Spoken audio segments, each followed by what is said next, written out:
Bien, si usted está participando de forma digital, bienvenido a la cuarta sesión. Vamos a repasar las respuestas de la tercera sesión, así que si está participando digital, córtela, responde las preguntas y luego vuelve a regresar. En fin, el número 1, Jesús ganaba una persona y lo enseñaba a ganar personas. Es decir, los haré pescadores de hombres, podríamos decir, pero no tan solo hombres, sino mujeres también. Y el número 2, Jesús se aprovechó de relaciones preexistentes, se aprovechó de amistades, de familiares, etc. Número 3, Jesús alcanzó a la gente principalmente estando fuera de la sinagoga. Creo que la palabra que utilizamos en situaciones cotidianas, algo así, pero como no era una de las respuestas, tenían que elegir la que estaba ahí. No, sí, pusieron algo parecido también.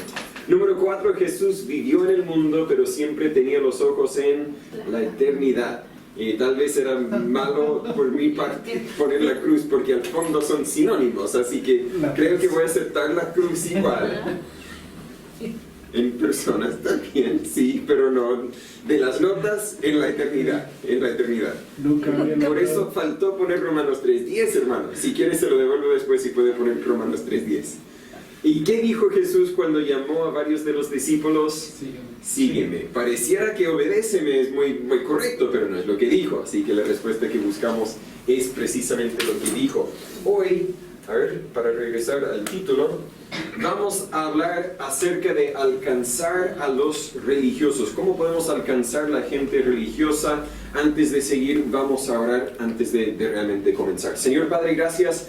Le damos por este momento que tenemos para estudiar juntos. Gracias por mis hermanos que tienen un deseo de ser testigos suyos. Señor, abre nuestras mentes, habla nuestros corazones para que nosotros podamos recibir su verdad y ayúdanos, Señor, a ponerla en práctica.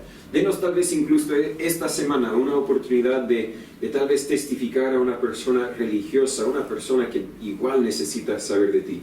En el nombre de Jesús le pedimos todo esto. Amén. En mi experiencia, si vas a ver, le doy los pasajes para los que quieran empezar a buscar. Vamos a estar en 3 pasajes distintos. En Mateo 19, en Marcos 12 y en Juan 3. Así que si tiene papelitos, todos tenemos más de 3 dedos, creo. Así que de alguna forma buscar cómo encontrar los 3 pasajes. Pero en mi experiencia, si vas a tener una conversación religiosa con otra persona, lo más probable es que esa persona ya profesa alguna religión. Las conversaciones religiosas que yo suelo tener no vienen de los ateos, no vienen de los borrachos, no vienen de las personas que no profesan alguna religión, sino de las que profesan ser personas religiosas, por lo menos a su parecer. Más que ser religiosos, lo más probable es que se identifiquen como cristianos y creen ya tener la vida eterna. Es decir, si hablas con una persona religiosa y les preguntas a dónde irías si murieras hoy, muchos van a decir: espero que voy al cielo. ¿Verdad? Creen que ya tienen la salvación o la vida eterna. Rara vez vas a tener una conversación religiosa con una persona quien al tiro admite que necesita de Cristo y también quiere a Cristo. He tenido conversaciones con personas que les pregunto: ¿a dónde irías si murieras hoy? Al infierno. ¿Te gustaría saber cómo llegar al cielo? No. Y eso duele. Pero no, rara vez, o sea, vas a encontrar los que creen que están bien, los que dicen: no me importa de Dios. Rara vez vas a tener una conversación de casualidad nomás con una persona que sabe que necesita de Dios, pero sabe que no tiene a Dios, que no tiene la vida eterna, si lo explico bien. La gente perdida y arrepentida, la gente que sabe que están mal con Dios, pero que no saben cómo solucionar eso, normalmente tampoco saben dónde encontrar las respuestas a las preguntas que tienen. Rara vez van a querer hablar de su necesidad, menos con alguien que no conocen. Pero las conversaciones religiosas con personas religiosas suelen ser muy frustrantes en mi experiencia. Se creen ser salvos, o de lo contrario creen que nadie puede ser salvo y seguro, ¿verdad? Bueno, nadie sabe. Al fondo yo tengo que hacer lo mejor que puedo hacer y dejar que Dios decida. Y cuando uno quiere hablarles de Dios, cuando uno quiere presentarles verdades de la Biblia, no lo quieren escuchar porque creen que ya lo saben todo. En cierto sentido son como los adolescentes, para los que hemos criado niños. Mis niños no son adolescentes, pero tuve experiencia igual. ¿Cómo podemos alcanzar a este grupo, el grupo religioso, pero perdido? ¿Cómo podemos alcanzarlos con el Evangelio? ¿Cómo podemos hablarlos de Cristo de una forma que puedan recibir la verdad? debemos hablarles de Cristo, ¿cierto? Debemos testificar, incluso a los que están en una iglesia, porque son parte de nuestro mando para predicar el Evangelio a toda criatura que vimos en Marcos 16:15. Así que vamos a empezar con el texto, los 3 textos, voy a leerlos y luego vamos a tomar tiempo para ver algunos principios que podemos sacar del ejemplo que Jesús nos dejó. Mateo capítulo 19, voy a empezar en versículo 16 y leer hasta el 22. La Biblia dice en Mateo 19, 16 al 22, y he aquí vino uno y le dijo, Maestro bueno, ¿qué bien haré para tener la vida eterna? Y él, Jesús, le dijo, ¿por qué me llamáis bueno? Ninguno hay bueno sino uno, Dios. Y si quieres entrar en la vida, guarda los mandamientos. Él dijo, ¿cuáles? Y Jesús dijo, no matarás, no cometerás adulterio, no hurtarás, no dirás falso testimonio, honra a tu padre y a tu madre, y amarás a tu prójimo como a ti mismo. El joven le dijo, todo esto he guardado desde mi juventud, ¿qué más me falta? Jesús le dijo, si quieres ser perfecto, ve, vende lo que tienes y da a los pobres y tendrás tesoro en el cielo, y ven y sígueme. Y oyendo el joven esta palabra se fue triste, porque tenía muchas posesiones. Entendemos que este joven no tenía una relación con Dios, no tenía la vida espiritual. Si en ese momento muriera, iría al infierno. Pero viene a Jesús una conversación religiosa. Vamos a hablar, ¿cómo puedo tener la vida eterna? Dice en versículo 16. Jesús le habla, le confronta con su pecado. Al fondo menciona los 10 mandamientos. Y claro, si uno siempre guarda los 10 mandamientos, iría al cielo. Pero nadie ha guardado todos los mandamientos. Si memorizó el versículo para hoy, Romanos 3:10, como está escrito, no hay justo ni aun uno. No hay nadie que pueda decir, toda mi vida he guardado los mandamientos. Lo más probable es que también era mentira la idea de que desde su juventud, desde su adolescencia, digamos, ha guardado los mandamientos. Tampoco lo creo. Y Jesús lo sabía. Pero le dice, le ataca la idolatría de su corazón. Bueno, si quieres ser perfecto, ve, vende lo que tienes, da a los pobres y tendrás tesoro en el cielo, y ven y sígueme. Y oyendo el joven esta palabra, se fue triste. Podemos entender también, se fue perdido. No recibió el Evangelio, aunque el Evangelio de una forma, una semilla por lo menos le fue presentado. Necesitas de Cristo. Y él se fue perdido, triste. También en Marcos 12, versículo 28 al 34, Marcos 12, 28, la Biblia dice, y uno de los escribas que los había oído disputar, y sabía que les había respondido bien, vino y le preguntó, ¿cuál es el primer mandamiento de todos? Y Jesús le respondió, el primer mandamiento de todos es, oye, oh Israel, el Señor nuestro Dios, el Señor uno es. Y amarás al Señor tu Dios con todo tu corazón, y con toda tu alma, y con toda tu mente, y con todas tus fuerzas. Este es el principal mandamiento. Y el segundo es semejante a este, amarás a tu prójimo como a ti mismo. No hay otro mandamiento mayor que estos. Entonces el escriba le dijo, bien, maestro, ¿verdad has dicho? Porque hay un Dios y no hay otro fuera de él. Y el amarle con todo el corazón y con todo el entendimiento y con todo el alma y con todas las fuerzas y amar al prójimo como a sí mismo es más que todos los holocaustos y sacrificios. Y viendo Jesús que él había respondido sabiamente, le dijo, no estás lejos del reino de Dios. Y ya ninguno osaba preguntarle. Otra vez tenían una conversación religiosa con una persona religiosa, pero entiendo que no hubo conversión, no fue salvo. Sin embargo, podemos regresar y vamos a regresar para ver qué es la forma, qué es lo que Jesús dijo a este hombre religioso y cómo es que quiso presentarle por lo menos una semilla del Evangelio. Y en Juan 3 conocemos bien el relato, pero vamos a leerlo de nuevo. En Juan 3, del 1 al 15, son varios versículos, pero leámoslo para recordarnos lo que sucede aquí. La Biblia dice en Juan 3, 1, había un hombre de los fariseos que se llamaba Nicodemo, príncipe de los judíos. Este vino a Jesús de noche y le dijo, Rabí, sabemos que has venido de Dios por maestro, pues nadie puede hacer los milagros que tú haces si no está Dios con él. Respondió Jesús y le dijo, de cierto te digo, el que no naciere otra vez no puede ver el reino de Dios. Nicodemo le dijo, ¿cómo puede un hombre nacer siendo viejo? ¿Puede entrar por segunda vez en el vientre de su madre y nacer? Respondió Jesús, de cierto te digo, que el que no naciere de agua y de espíritu no puede entrar en el reino de Dios. Lo que es nacido de la carne, carne es, y lo que es nacido del espíritu, espíritu es. No te maravillas de que te dije, os es necesario nacer otra vez. El viento sopla de donde quiere y oyes su sonido, pero no sabes de dónde viene ni a dónde va. Así es todo aquel que es nacido del Espíritu. Respondió Nicodemo y le dijo, ¿cómo puede hacerse esto? Respondió Jesús y le dijo, ¿eres tú maestro de Israel y no sabes esto? De cierto te digo, que lo que sabemos y hablamos y lo que hemos visto testificamos, y no recibís nuestro testimonio. Si os he dicho cosas terrenales y no creéis, ¿cómo creeréis si os dijere las celestiales?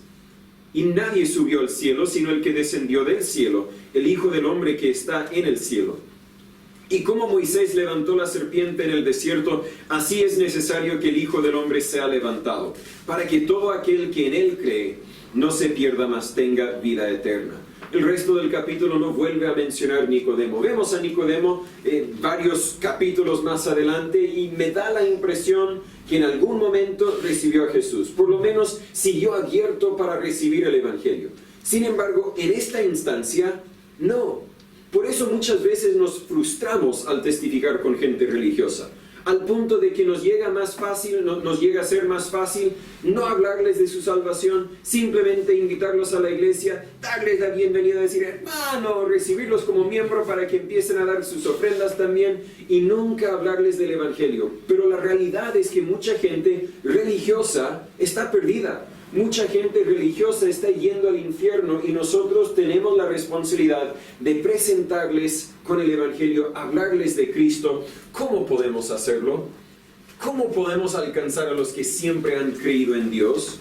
¿Cómo podemos alcanzar a los que son devotos a una religión cristiana, pero no han creído en el Evangelio? Ese va a ser el enfoque de los próximos 30 minutos más o menos que tenemos. Y quiero compartir 7 principios acerca de cómo alcanzar a la gente religiosa.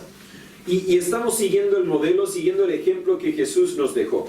Así que en primer lugar, Jesús reconocía que somos farisaicos. Y es todo lo que tiene que anotar entre paréntesis, es la explicación de lo que quiero decir ahí. Nos presentamos como personas morales. Nos creemos ser personas buenas. A nuestros ojos somos gente justa. Y la mayoría de la gente que profesa alguna religión se cree ser justa. Ahora, los que somos hijos de Dios podemos decir somos justos por la sangre de Jesús, pero los que han creído en otra cosa igual dicen yo soy justo por X motivo, solo que tienen el motivo incorrecto, porque cualquier motivo que no es por lo que Jesús ha hecho en mi vida es el motivo incorrecto.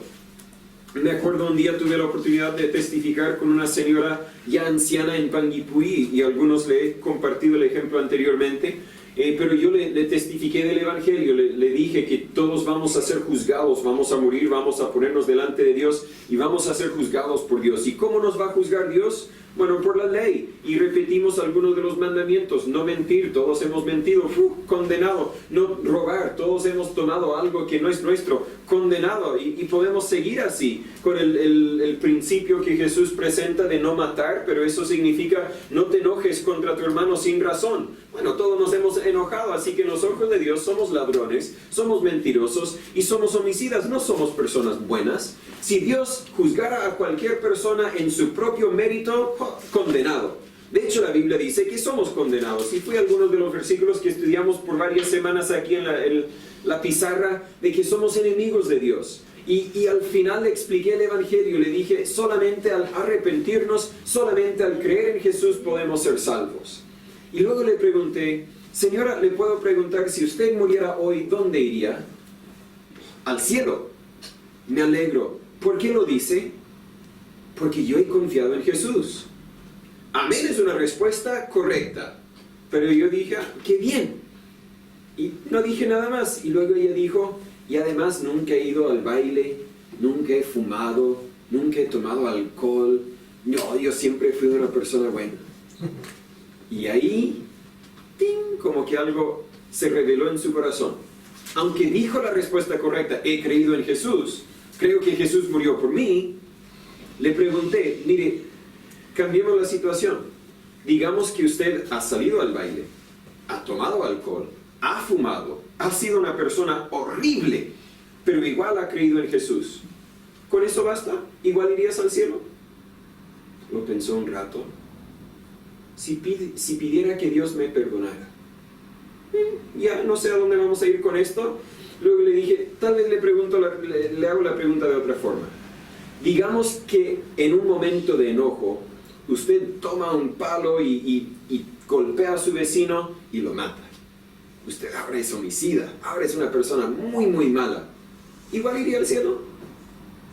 Bueno, si pido que Dios me perdone antes de morir, sí. ¿Y si no alcanzas a pedir que Dios te perdone? Si los carabineros, alguien te dispara y mueres en ese mismo momento, ¿igual irías al cielo? ¿Has creído en Jesús? Y ahí me dijo, no iría al cielo. Le dije, señora, con todo respeto, no has creído en Jesús. Has creído en Jesús y tu moralidad. Y es precisamente lo que Jesús reconocía, y es cierto de cada persona. Creemos en nuestra moralidad. Creemos que somos suficientes buenos para de alguna forma merecer el cielo.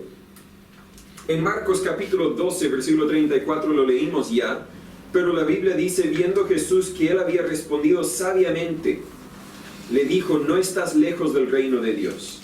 Es decir, aquí el escriba, uno de los escribas dice en versículo 28, le dijo, mire, estos son los mandamientos, amar a Dios con todo tu corazón, amar a tu prójimo como a ti mismo.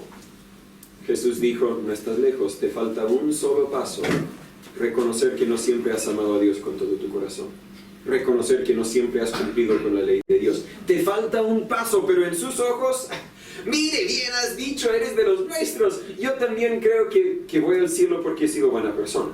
Al fondo es lo que estaba diciendo. También en Mateo 19, 20 y 21 vimos lo mismo, que Jesús confrontó. Bueno, el joven le dijo, todo esto he guardado desde mi juventud, ¿qué más me falta? Mire, soy buena persona, ¿qué más me falta?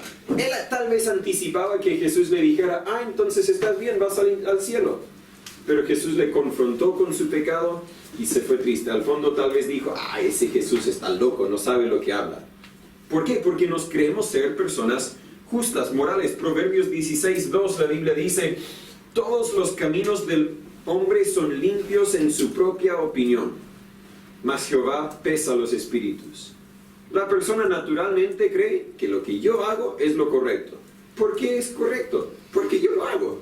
Porque yo digo que es lo correcto. Al fondo está diciendo que yo soy Dios en vez de Dios es Dios. Tenemos que reconocer que no somos personas morales o buenas en los ojos de Dios. Y necesitamos ser confrontados con la justicia de Dios para revelarnos nuestra maldad. Pero el que ha rechazado a Jesús también rechaza que haya una regla por la cual uno pueda quedar condenado. El que dice no necesito de Jesús también rechaza que hay una regla absoluta y si no cumples con la regla, estás condenado. Si explico la idea, vamos a regresar al punto porque muchos de estos principios se relacionan entre sí. Y vamos a volver al tema, al último, pero no podemos presentar el Evangelio, no podemos presentar lo que Jesús hizo por nosotros, porque el Evangelio en 1 Corintios 15, la muerte, la sepultura, la resurrección de Jesús, no podemos presentar eso, no podemos decir, cree en Jesús y serás salvo, hasta que admiten su necesidad de Jesús, hasta que admiten que están mal, hasta que han sido confrontados con su maldad. Jesús reconocía que somos farisaicos. Jesús citó las Escrituras. Lo vemos en los mandamientos. En Mateo 19 había una conversación acerca de los mandamientos. En Marcos 12 otra vez una conversación de los mandamientos. Y en Juan 3, hablando con Nicodemo en versículo 14, Jesús hace referencia al Antiguo Testamento, cuando Moisés levantó la serpiente en el desierto. Así que Jesús, claro, siendo Dios, era muy conocedor del Antiguo Testamento, pero yo creo que en cierto sentido también tenía que ser estudioso del Antiguo Testamento para conocer el Antiguo Testamento. Más que eso, algo que conversamos ayer, tenía que ser conocedor de la cultura y la religiosidad de los judíos para conocer la gente con quien hablaba. Era un proceso y tal vez sigue siendo un proceso para mí, viniendo a Chile y entendiendo que hay una cultura cristiana, evangélica, cristiana, entre comillas, que es muy distinta a la cultura de los Estados Unidos. La religión falsa que más he conocido en cuanto a círculos cristianos hoy día es la idea de que Jesús pagó el primer pago para tu salvación y ahora tú tienes que mantener tu salvación al obedecerle. Y eso es una mentira. Pero en los Estados Unidos lo que más encuentro es la gente que dice, Jesús murió por mí, yo he creído en Él, soy salvo, ahora no tengo que hacer nada para Él. y también es mentira, porque fuimos creados en Cristo Jesús para buenas obras, la Biblia dice en Efesios 2:10. Así que en los Estados Unidos, al hablar con una persona cristiana, ese es el punto que más tengo que hablar, pero estando en Chile, al hablar con una persona cristiana, lo más probable es que tengo que hablar otro punto. Tenemos que conocer las personas, pero estando en la cultura judía, le era muy importante las Escrituras. Pero eso no es tan solo cierto para los que están en la cultura judía. También tenemos el principio de Hebreos 4:12, donde la palabra de Dios dice que la palabra de Dios es viva y eficaz y más penetrante que toda espada de 2 filos, y penetra hasta partir el alma y el espíritu y las coyunturas y los tuétanos, y discierne los pensamientos y las intenciones del corazón. La palabra de Dios es viva y eficaz. Más que argumentos, más que opiniones, más que razones, debemos presentarles con la palabra de Dios. Y es precisamente por eso que tenemos el hábito, o espero crear el hábito, de poder memorizar algunos versículos. Porque tú puedes hablar con una persona y decir, ¿tú no eres una buena persona? Claro que soy buena persona. No, ¿cómo no? No eres una buena persona, por seguro has dicho una mentira. Alguien, más que una sola persona. No, yo jamás he dicho una mentira. ¡Wow! El primero que he conocido. ¿Puedo tocarle? ¿Eres un santo? No le respondí de esa forma. Pero más que argumentar, bueno, la Biblia dice en Romanos 3:10, no hay justo ni aun uno. Se acabó. O vas a decir que Dios no es Dios, en cuyo caso, ¿para qué seguir esta conversación? O vas a decir que no crees en la Biblia, en qué caso tengo que buscar otra avenida, ¿cierto? O tienes que admitir que no eres una persona buena. La palabra de Dios es viva y eficaz. Por eso la Biblia nos manda en 2 de Timoteo 2:15, estudia con diligencia para presentarte a Dios aprobado, como obrero que no tiene de qué avergonzarse, que traza bien la palabra de verdad. Muchas veces en el Nuevo Testamento, en los Evangelios, alguien llamó a Jesús maestro, porque era reconocido como maestro de la ley o del Antiguo Testamento. Tal vez podríamos decir que siendo Dios ya lo sabía todo, pero Lucas nos dice en capítulo 1:80, en 2:40 y en 2:52 que Jesús crecía. Entiendo que eso significa que Él tenía que aprender algunas cosas. Claro, siendo Dios, entendía la voluntad de Dios. No tenía que leer el Antiguo Testamento para conocer la voluntad de Dios. Pero yo creo que Él igual tenía que aprender porque, humanamente hablando, nació como niño.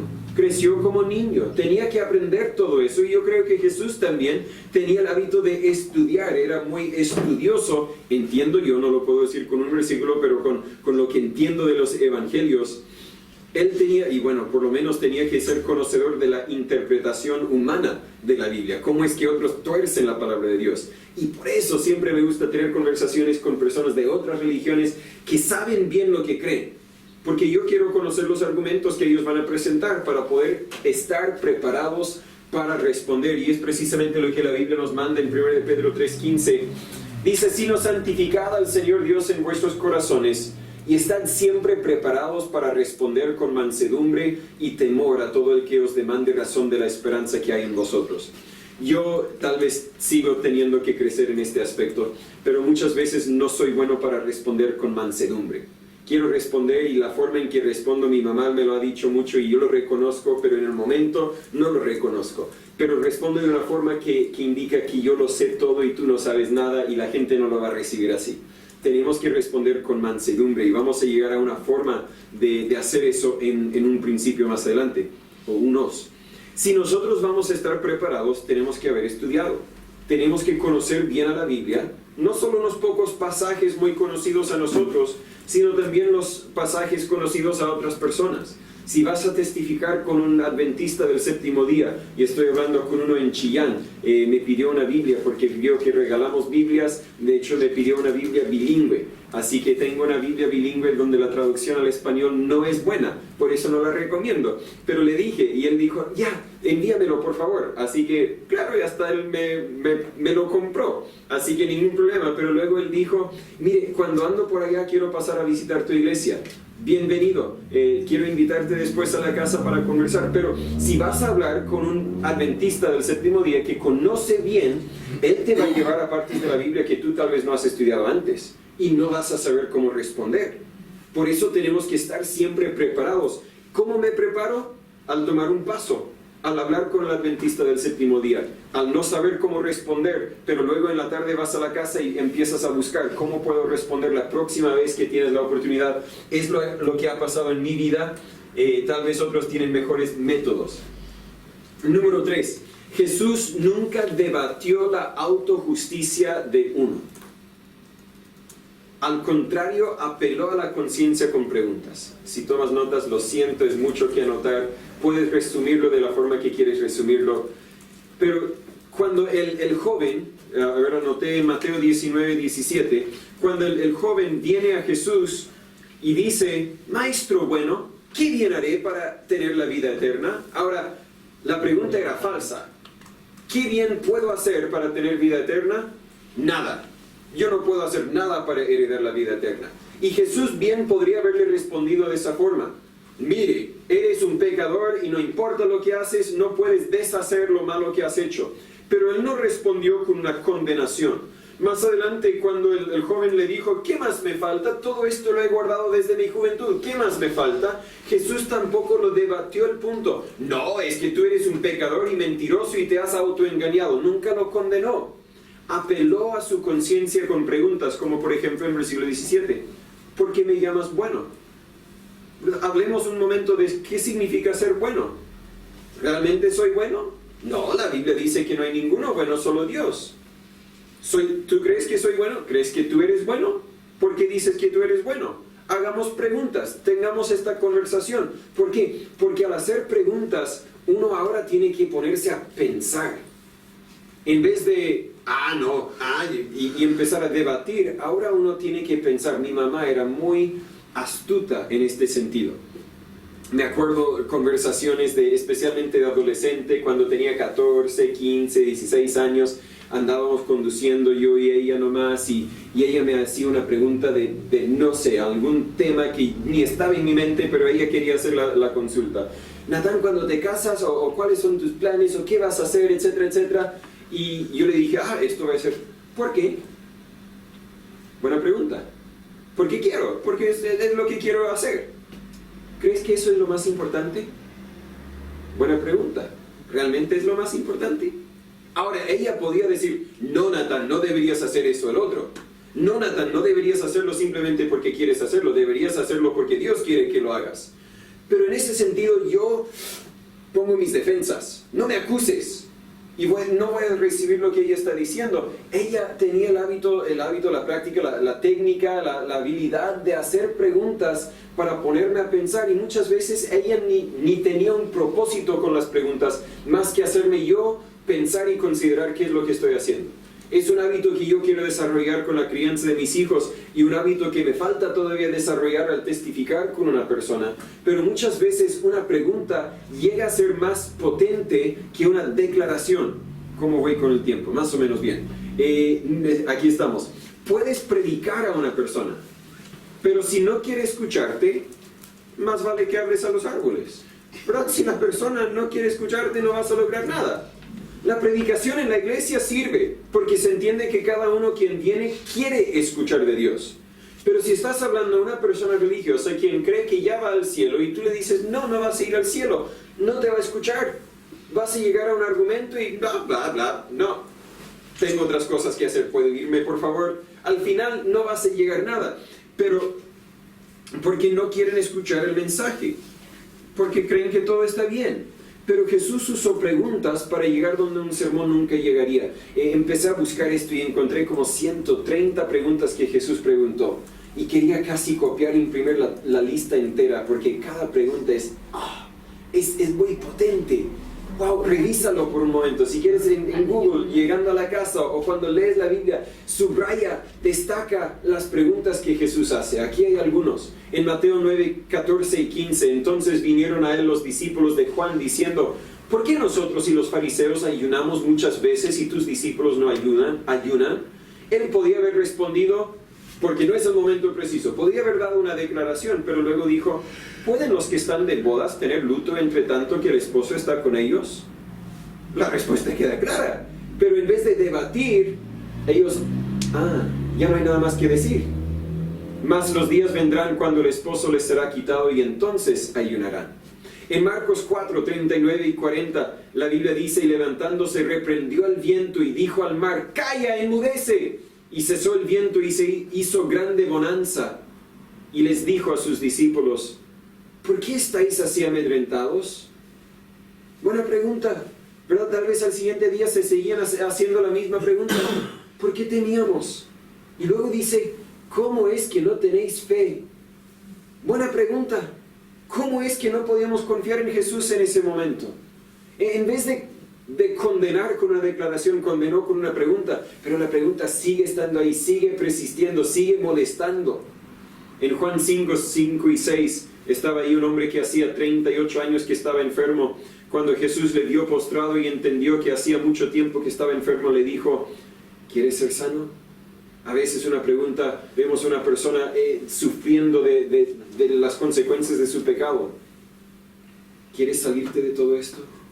¿Quieres estar bien con Dios? Una pregunta muchas veces logra mucho más que una predicación. Número 4, Jesús usó la ley para traer convicción. No vienen mis versículos como deberían, pero no hay problema. Jesús usó la ley para traer convicción. Lo vimos en Mateo 19, 17 al 19. Jesús habló de la ley. Deberías amar a Dios con todo tu corazón. También en Marcos 12, del 29 al 31. Pero el punto es que podemos debatir nuestra moralidad todo el día, pero cuando alguien saca la regla por la que seremos medidos, ya no podemos debatirlo. Sería parecido a que si el hermano Alan y yo decimos, yo creo que soy más fuerte que tú. Y él dice, no, yo soy más fuerte que tú. Podemos debatirlo todo el día hasta que descubrimos una forma de probar la fortaleza. A ver, yo puedo levantar 6 sillas. ¿Cuántas puedo levantar? No sé. De alguna forma, y ahí se acabó el debate. Ahora, lo siento, hermano Alan. Entiendo que el hermano Alan tiene algo malo con el brazo, así que no es justo la competencia. Lo siento. Pero lo mismo, podemos debatir y decir, no, yo estoy bien con Dios. Y no estás bien con Dios. Sí, estoy bien con Dios, pero cuando sacamos la regla, mire, si realmente estás bien con Dios, tú me estás diciendo que siempre has guardado todo esto. Y cuando realmente estudiamos todos los 10 mandamientos, yo personalmente digo, en cada uno de los 10 he fallado en algún momento u otro. Y por si acaso, por si alguien dice, bueno, la mayoría los he guardado, Santiago 2:10, recién memorizamos Romanos 2:10, Santiago 2:10, si alguno guardare toda la ley pero ofendiera en un solo punto, se hace culpable de todos. Mire, no puedes. Mire, condenado. Y Jesús usó la ley para traer convicción. ¿Por qué? Romanos 7:7. Pablo dice, ¿qué diremos entonces? ¿Es pecado la ley? Buena pregunta. En ninguna manera. Al contrario, yo no hubiera conocido el pecado a no ser por la ley. Porque no conociera la codicia si la ley no dijera, no codiciáis. Es decir, si nadie me dijera que no debo codiciar, yo voy a codiciar y pensar que esto es lo que todos deben hacer. Si la ley no me dijera, no debes tomar lo que no es tuyo, yo voy a tomar lo que no es mío, pensando que eso es lo que todos deben hacer. Y hay personas que viven sin ley, porque tal vez desconocen la ley de Dios, tal vez no respetan a Dios, no vamos a entrar en todo eso, pero es la ley que trae convicción. Romanos 3:20, memorizamos 3:10, pero 3:20 dice, por tanto, por las obras de la ley ninguna carne será justificada delante de él, pues por la ley es el conocimiento del pecado. La ley nos declara que hemos ofendido a Dios, pero la ley no provee la forma en que podemos ser perdonados por Dios. Es solamente por la sangre de Jesús. También es importante definir las palabras claves. Yo participé en un equipo de debate cuando estaba en el liceo y un instructor dijo, tienes que definir tus palabras claves. Si vas a debatir el tema, las mujeres deben o no deben trabajar. Bueno, tienes que definir qué significa trabajo. ¿Nunca deben hacer trabajo? No, el punto es trabajar fuera del hogar. ¿Pero qué estamos hablando? Tiempo completo, tiempo parcial, que tenemos que definir. También tienes que definir qué significa mujer. Natán, todos saben. Bueno, hoy día ya no sabemos lo que es una mujer en la sociedad. Pero tenemos que definir. Estamos hablando de adolescentes, estamos hablando de madres solamente. ¿Qué tenemos que definir? No vamos a debatir el punto, no es el tema. Pero si vamos a debatir algo, tenemos que definir bien lo que estamos debatiendo. Y si vamos a debatir el pecado, tenemos que entender qué es el pecado. Y el pecado precisamente en 1 Juan 3:4 es la transgresión de la ley. Número 5. Tengo 3 más, 5, 6 y 7 y terminamos. Personas farisaicas toman nota de una dedicación genuina a Jesús. Personas quienes se creen ser buenos, ven la sal y la luz demostrado en tu vida y dicen, hay algo en él o ella que no está en mí. Yo me pongo el maquillaje, pero a él lo veo de piel. A ella le veo, no quiero condenar el maquillaje, es una ilustración, ¿verdad? Yo me porto como ser buena persona, pero a él o ella le veo como realmente sincero en cada momento. Nadie es perfecto.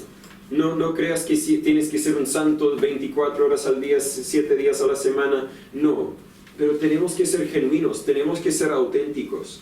Lo vemos también en el texto que leímos en Marcos capítulo 12, versículo 28. Uno de los escribas que los había oído disputar y sabía que les había respondido bien. No tan solo había respondido correctamente, sino había respondido de la forma correcta. Había respondido con mansedumbre, había respondido bien en su forma de vivir. También lo vimos también en Marcos 12:32, el escriba le dijo, bien maestro, verdad has dicho. Y en Juan 3, versículo 2, Nicodemo viene a Jesús y le dice, Rabí, sabemos que has venido de Dios por maestro, pues nadie puede hacer los milagros que tú haces si no está Dios con él. Tu vida demuestra que hay algo verdadero en ti. Algunos me han comentado de familiares que no quieren nada que ver con ninguna iglesia en este momento, debido a experiencias que han tenido en su pasado. Pero han visto una diferencia en algunos y dicen, ¿sabe? Un día tal vez voy a visitar la iglesia, porque sé que hay algo distinto. Una vida genuina habla más que cualquier argumento. En Juan 13:35 Jesús dijo, en esto conocerán todos que sois mis discípulos, si tuviereis amor los unos por los otros. La vida genuina. La sal, la luz, siempre son sal y luz. Nunca dejan de ser sal, nunca dejan de ser luz. Y si somos hijos de Dios, siempre deberíamos ser sal y luz, como estamos viendo en la tarde. Número 6. Sal y luz, ya.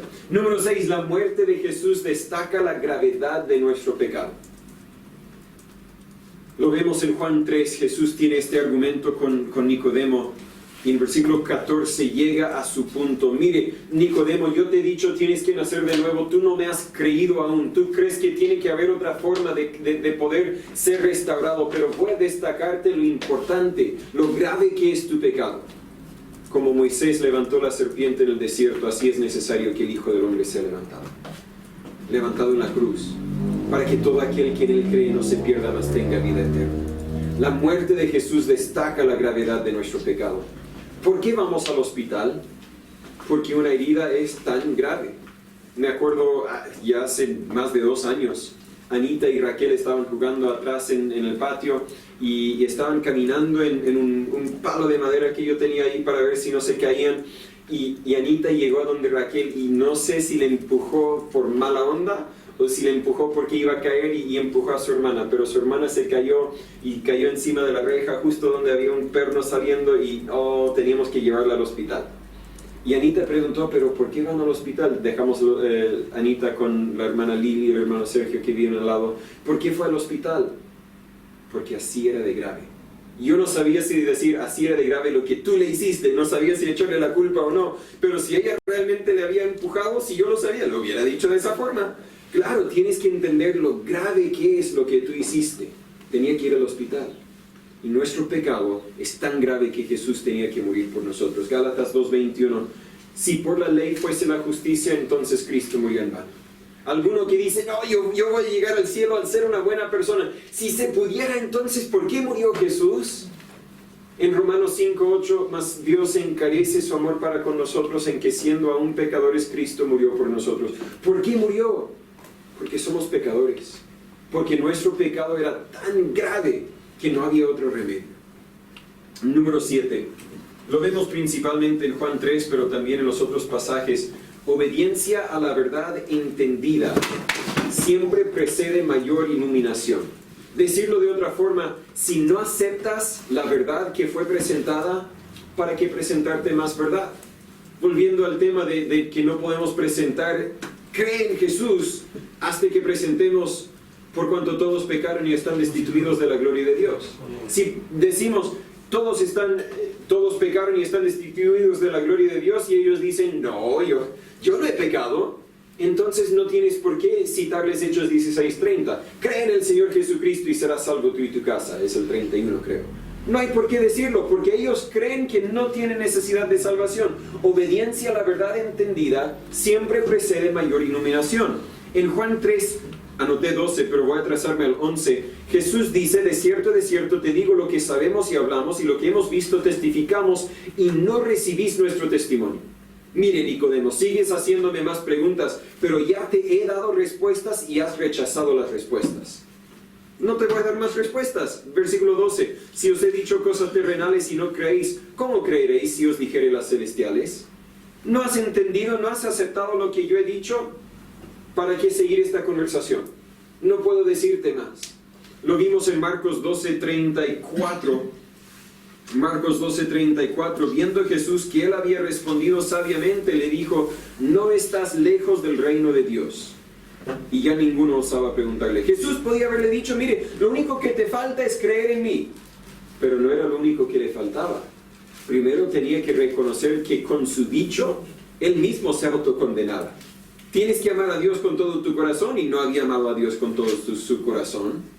En Mateo 19, 20, 21, el joven le dijo, todo esto he guardado desde mi juventud, ¿qué más me falta? De nuevo, pudo haber dicho, repite esta oración. No.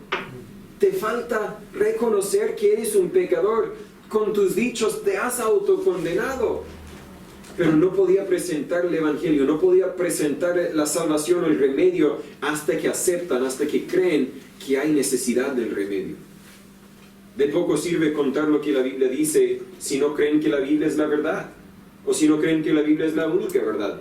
Si vas a hablar con mormones, que tienen su otro libro, que lo creen ser Biblia, si vas a hablar con los testigos de Jehová, que también tienen sus otros textos, incluso con los adventistas del séptimo día, de muy poco, aunque la Biblia es viva y eficaz, y nunca hace mal citar la Biblia, no vas a lograr todo lo que quieres lograr con ellos, porque ellos, pero claro, nosotros lo entendemos de esta forma, porque Ellen White, según los adventistas del séptimo día, Ellen White nos dijo que esto significa esto, y totalmente cambia la palabra de Dios.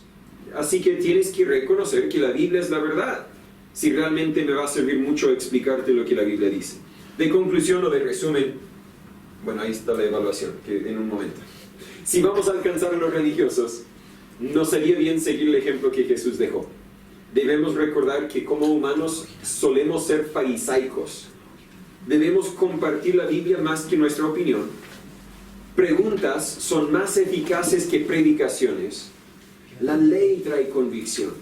Si vas a debatir con alguien sobre su moralidad, menciona la ley. Tal vez no tienes que mencionar los 10 mandamientos, pero puedes decir, mire, en mi propia vida sé que he dicho mentiras.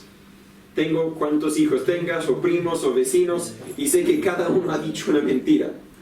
Creo que tú también has dicho una mentira. No me digas que no. No, ¿verdad? La ley trae convicción.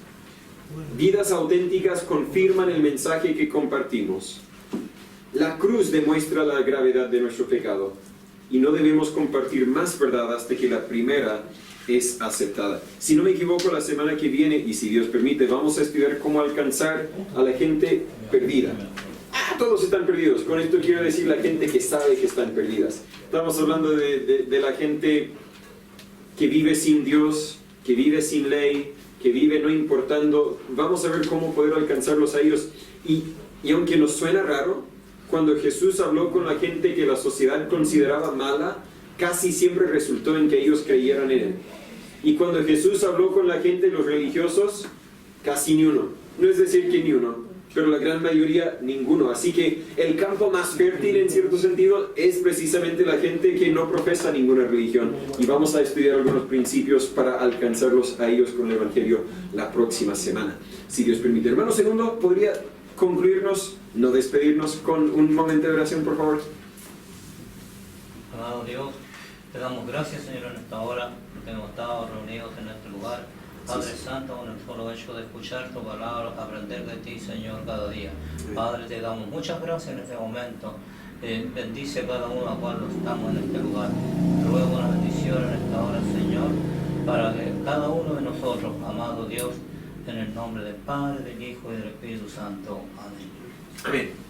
Amén.